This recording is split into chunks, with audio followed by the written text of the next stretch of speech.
Guru di Kota Ambon sambut baik rencana kenaikan gaji dari pemerintah.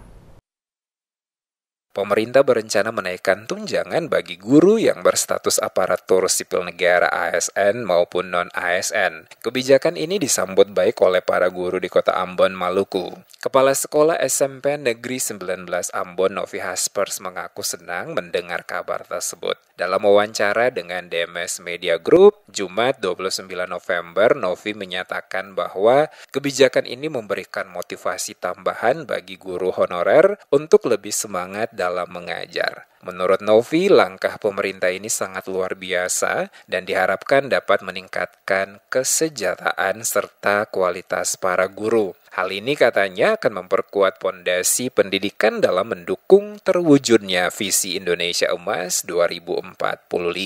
Novi mengaku bangga sekaligus terharu karena kenaikan gaji ini menjadi penyemangat bagi kami untuk terus memberikan yang terbaik dalam dunia pendidikan.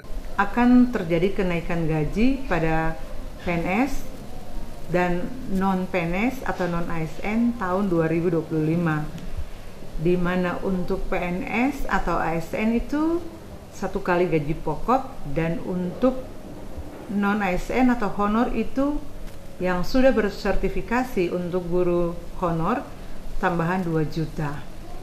Ini merupakan angin segar bagi para ASN, khususnya guru, karena dengan demikian kesejahteraan guru yang diutamakan oleh pemerintahan Pak Prabowo itu menjadi sangat luar biasa, karena dengan demikian guru sudah bisa disejahterakan dengan adanya tambahan gaji untuk nanti akan direalisasi di tahun 2025.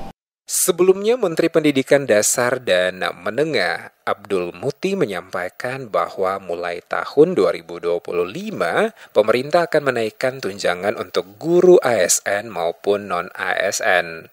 Guru ASN akan menerima tunjangan sebesar 1 kali gaji pokok, sementara guru non-ASN seperti pegawai pemerintah dengan perjanjian kerja P3K dan honorer akan mendapatkan tunjangan sebesar 2 juta rupiah. Sejumlah guru menilai kebijakan ini dapat meningkatkan kesejahteraan mereka, seperti diketahui Presiden Prabowo Subianto baru-baru ini mengumumkan kenaikan gaji bagi guru ASN dan non-ASN. Kebijakan ini diharapkan menjadi langkah nyata dalam memperbaiki kualitas pendidikan di Indonesia.